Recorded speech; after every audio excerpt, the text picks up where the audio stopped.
Hai, gue Akbar. Welcome to my podcast.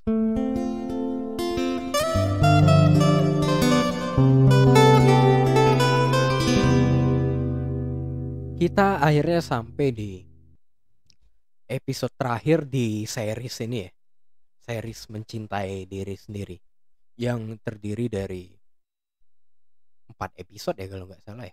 Yang pertama berdamai dengan diri sendiri. Yang kedua mengenali diri sendiri. Yang ketiga bersahabat. Yang keempat ya mencintai diri sendiri. Gue langsung aja ke intinya ya. Jadi apa itu mencintai diri sendiri? Ayo, apa itu ya? Jadi mencintai diri sendiri adalah sebuah proses proses akhir menurut gue ya, sebuah proses klimaks gitu ya dari sebuah perjalanan batin gitu. Dimana ketika seseorang sudah memiliki hal ini, dia akan sangat ringan menjalani hidup dan sangat luar biasa indah hidup dia. Walaupun dia menderita atau katakanlah dia mendapatkan sebuah masalah, tapi dia akan bersyukur dengan masalah yang dia hadapi bahwa sebetulnya masalah ini akan membawa dia kepada sesuatu yang lebih luar biasa lagi nantinya gitu. Dia tidak mengeluh, dia menerima penderitaan itu dan dia menyelesaikan permasalahan itu. Dia bertanggung jawab atas permasalahan yang dikirimkan Tuhan kepada dia. Mencintai diri sendiri adalah sebuah proses yang diinginkan semua manusia. Sesuatu yang sangat diimpi-impikan manusia, tapi kebanyakan manusia tidak kunjung mencintai dirinya sendiri karena menganggap bahwa cinta itu ada di luar sana dan dia harus hadir dalam kehidupanku dan harus diikat dengan posesivitas supaya cinta itu akhirnya menjadi milik kita. Wah, itu sebuah pengertian yang menurut gue sangat nggak masuk akal gitu ya, karena seseorang hanya bisa memiliki hidup dia sendiri, dia tidak akan mampu memiliki kehidupan orang lain gitu. Walaupun dia sudah berkeluarga, walaupun dia punya anak, dia nggak akan bisa memiliki kehidupan anak atau keluarganya itu, dia nggak akan bisa. Karena masing-masing individu punya kehendak dan jalannya masing-masing. Itu sesuatu yang nggak realistis menurut gue. Posesivitas adalah sebuah kekonyolan hidup yang menurut gue sangat tidak logis. Dimana kita berusaha berdagang.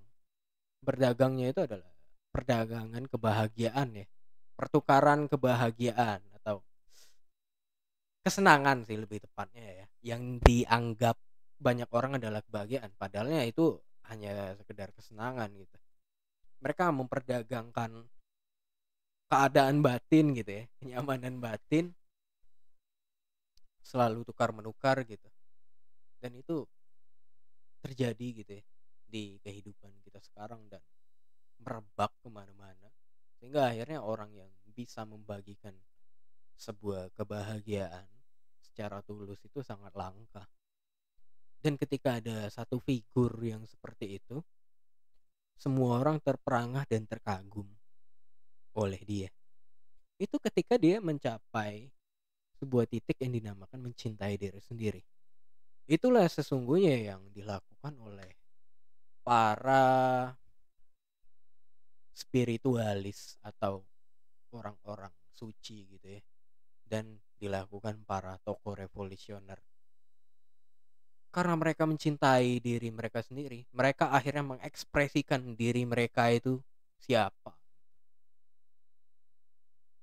Nah, itulah perbedaannya gitu ya dengan bersahabat dengan diri sendiri. Kalau bersahabat dengan diri sendiri, kita fokusnya lebih kepada kenyamanan kita dan penerimaan kita terhadap diri kita sendiri. Ketika sampai di keadaan mencintai diri sendiri, kita akan mengekspresikan dan menyebarkan siapa diri kita ini sesungguhnya melalui suatu perwujudan apapun itu. Bisa jadi kayak sebuah pergerakan kayak yang dilakukan Soekarno kan, presiden pertama kita tuh. Dia karena dia mengenali diri dia dan mencintai diri dia, cintanya melebar kepada seluruh bangsa di Nusantara gitu ya, dan dia akhirnya bertekad memerdekakan Republik Indonesia saat itu. Dan akhirnya terwujud. Dia mendapatkan sebuah power yang luar biasa saat itu. Padahal itu kan hanya deklarasi satu pihak gitu ya. Dan baru belakangan dia meminta dukungan banyak negara untuk mengesahkan deklarasi itu. Yaitu ya dengan pembacaan undang-undang itu gitu.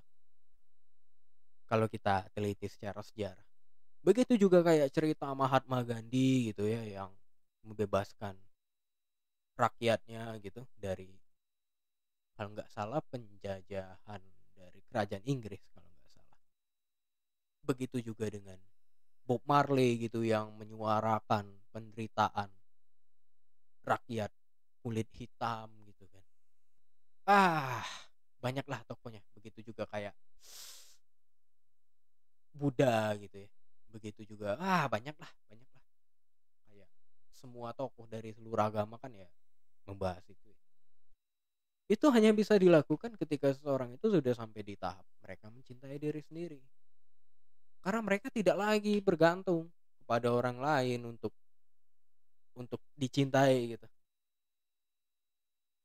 Dan mereka juga nggak peduli gitu ya, betapa banyak yang membenci mereka. Yang mereka tahu hanyalah mencintai mereka. Kamu membenciku, maka aku akan mencintaimu.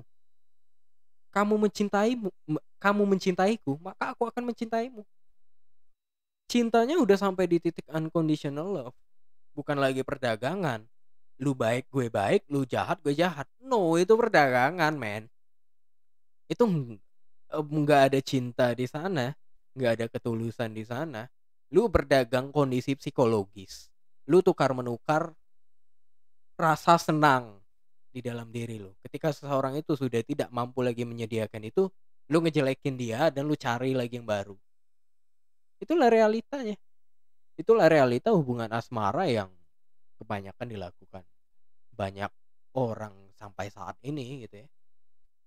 Karena terdoktrin oleh banyak hal gitu yang sebenarnya sangat miss gitu ya. Ya kayak cinta adalah pengorbanan, terus kayak wanita selalu benar gitu, terus macam-macam bullshit yang menurut gue nggak realistis gitu ya. Kalau memang wanita selalu benar gitu ya, apa bedanya wanita dengan Tuhan? Kenapa di dalam literasi agama ya, dari di Kristiani sama di Islam diceritakan Adam dan Hawa gitu ya. Kalau di Kristiani gue lupa tuh namanya. Hawa lah yang merayu si Adam agar dia dilemparkan dari surga. Dari situ kita lihat itu kan bullshit gitu. Dan bukan berarti gue mendiskriminasi wanita ya, bukan seperti itu. Kita harus melihat kesetaraannya gitu, bahwa semua manusia bisa berbuat kesalahan. Berhentilah mencari sebuah pedang untuk demi keinginan-keinginan pribadi gitu ya, demi demi bisa mengontrol orang lain terhadap keinginan-keinginan kita itu. Berhentilah. Itu nggak akan menjamin kebahagiaan kok. Nggak menjamin. Karena gue udah sering kali mencoba hal itu. Gue sering kali memanipulasi banyak orang, dan akhirnya gue ngerasa gue hampa gitu ya, dan ya gue dihianati lah. Karena basicnya kan pertemanan gue dulunya ya hanya berdasarkan manipulasi dan perdagangan kesenangan itu tadi. Itu nggak tulus. Akhirnya terjadi posesivitas. Itulah toxic relationship. Akarnya dari sana. Nggak ada yang lain. Akarnya ketika kita kecanduan seseorang, seorang itu tidak memberikan apa yang kita candu dari diri dia, kita merasa tersiksa. Dan akhirnya kita memaksakan diri supaya kita mendapatkan hal itu. Itulah kecanduan gitu. Kecanduan secara psikologis pada akhirnya melahirkan ya toxic relationship. dan itu real gitu. Dan kayak kata orang, cinta adalah pengorbanan. Wah, no no no no no. Cinta itu bukan pengorbanan. Cinta itu memberi, titik. Kalau mungkin bagi orang melihatnya adalah pengorbanan, itu bagi orang gitu. Misalnya gue mencintai seorang wanita, gue rela hujan-hujanan menjemput dia. Bagi orang itu pengorbanan. Tapi bagi gue nggak merasa ada pamrih apapun. Bagi gue itu adalah ekspresi cinta. Dan ketika gue putus sama dia, gue nggak akan menyesali sama sekali. Karena bagi gue itu adalah keindahan. Kenapa gue harus menyesali itu? Kalau masih ada rasa menyesal, berarti kita masih merasa mengorbankan diri kita. Itu artinya nggak tulus.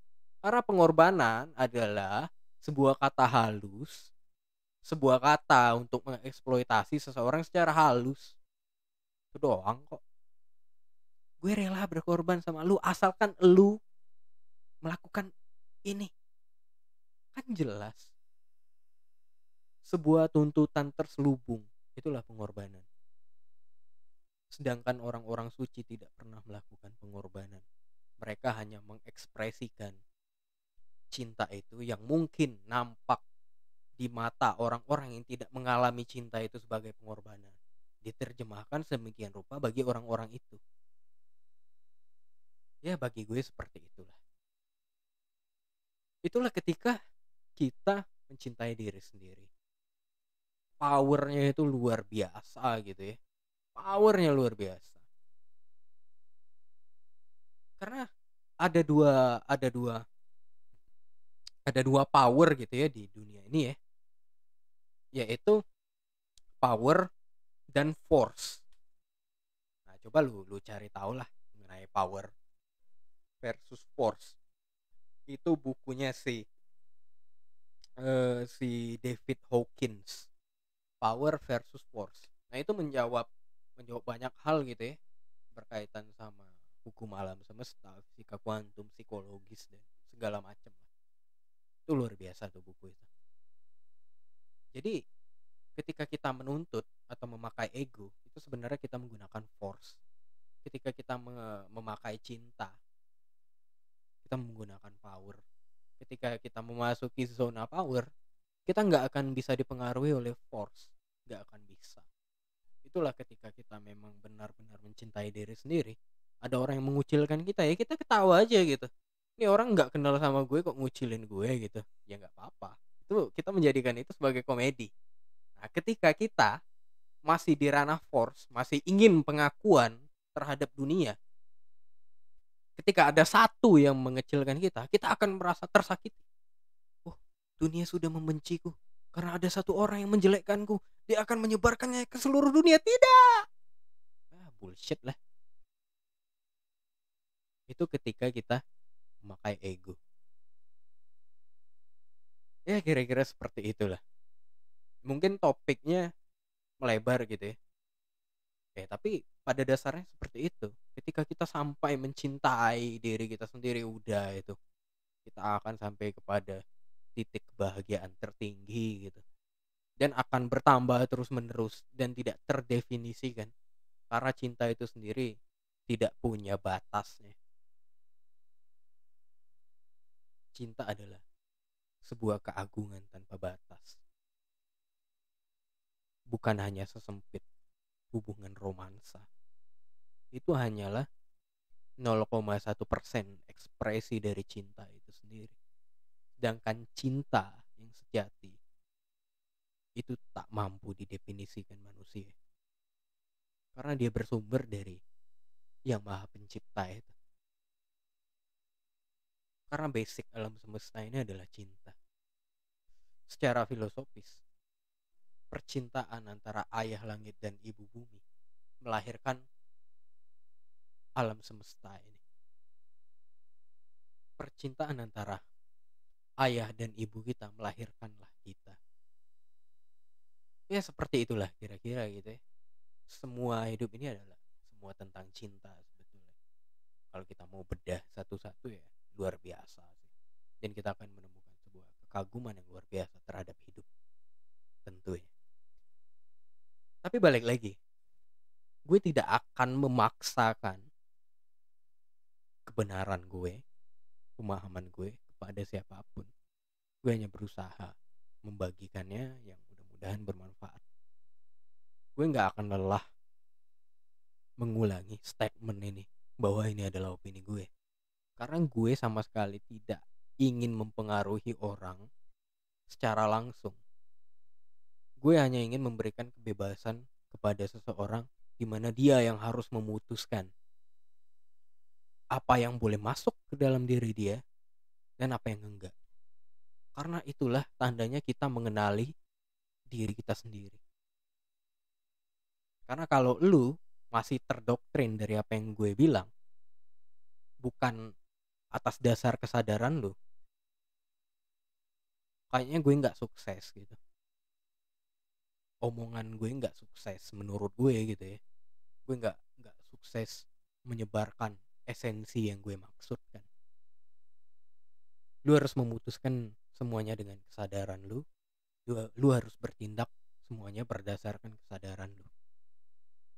Itu aja dari gue di series terakhir ini ya, episode bukan episode dari series Mencintai Diri Sendiri yang terdiri dari 4 episode. Ya nanti gue akan membahas topik yang lain gitu ya, yang topik mungkin agak lebih umum gitu. Gue nggak tahu aja kenapa gue tiba-tiba ingin ngomongin topik yang mungkin agak mendalam seperti ini gitu ya. Sometimes mungkin ketika ketika hati gue berkata ya topik yang agak mendalam lagi, gue akan buat gitu ya. Itu aja deh. Kita ketemu lagi di episode selanjutnya ya. See you.